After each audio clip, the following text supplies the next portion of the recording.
Pak Ustadz, bagaimana jika orang tua melarang untuk pergi kajian dan mengancam ingin bunuh diri jika saya masih pergi ke tempat kajian? Ya biarin, karena dia telah melakukan perbuatan mungkar.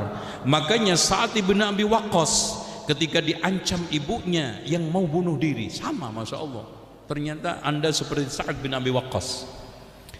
Jadi ibunya mengancam akan mogok makan sampai dia masuk kembali ke kafir.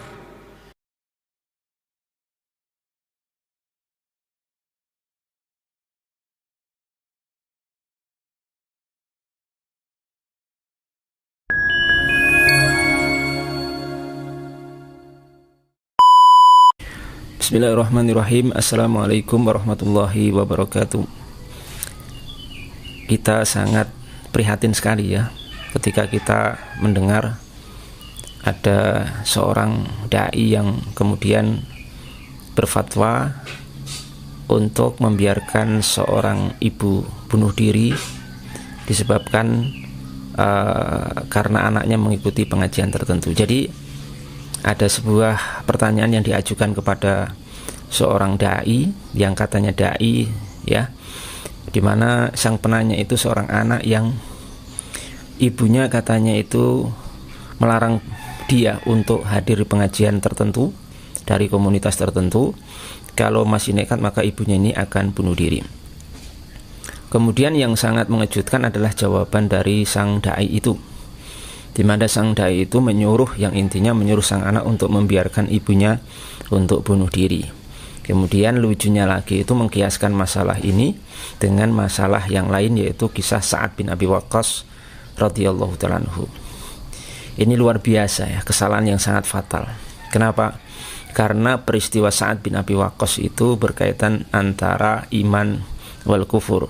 Jadi Sa'ad bin Abi Waqqas itu kan sebelumnya seorang musyrik, kemudian dengan izin Allah Subhanahu wa taala itu masuk ke dalam Islam, mengikuti baginda Rasul Muhammad sallallahu alaihi wasallam. Nah, setelah itu ibunya yang masih musyrik itu tidak terima anaknya masuk Islam. Kemudian sang ibu mengancam sang anak Sa'ad bin Abi Waqqas untuk anak ini murtad ya, keluar daripada Islam. Kalau tidak mau murtad dan meninggalkan ajaran Nabi Muhammad SAW, maka sang ibu itu mengancam akan bunuh diri.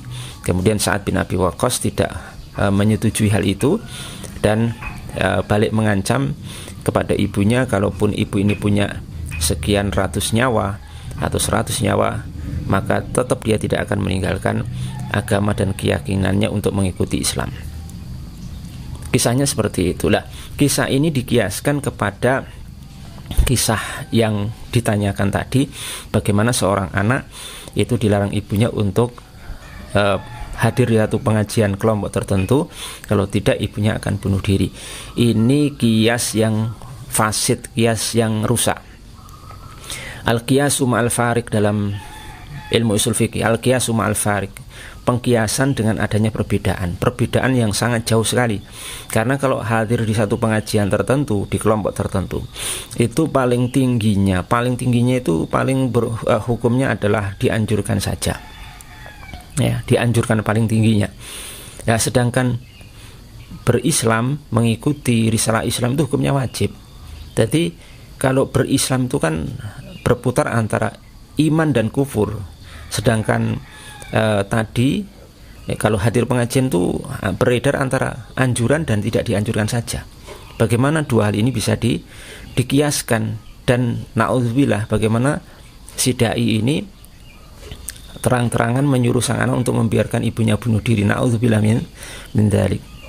Bagaimana bisa ini terjadi? Jadi ini nanti si anak ini kalau benar-benar mengikuti pendapat ustadznya dan fatwa daripada ustadznya, itu kalau terjadi, na'udzubillah ya, kalau terjadi wallahu ta'alam, apakah terjadi atau tidak saya tidak tahu. Kalau terjadi, berarti secara tidak langsung si anak itu membunuh ibunya sendiri, secara tidak langsung ya. Sebagaimana dalam sebuah hadis, bagaimana Rasulullah SAW menyatakan ada anak mencela orang tuanya. Bagaimana itu caranya? Ya, sang anak tidak langsung mencela orang tuanya, tapi dia mencela orang tua orang lain, temannya. Kemudian temannya ini mencela daripada orang tuanya membalas itu. Ini dikatakan Nabi Muhammad SAW, anak itu telah mencela orang tuanya walaupun tidak secara langsung. Dan termasuk hal ini, ya, bagaimana seorang anak tega anaknya, ibunya itu meninggal, bunuh diri, meninggal mati dengan sebab dia sebenarnya.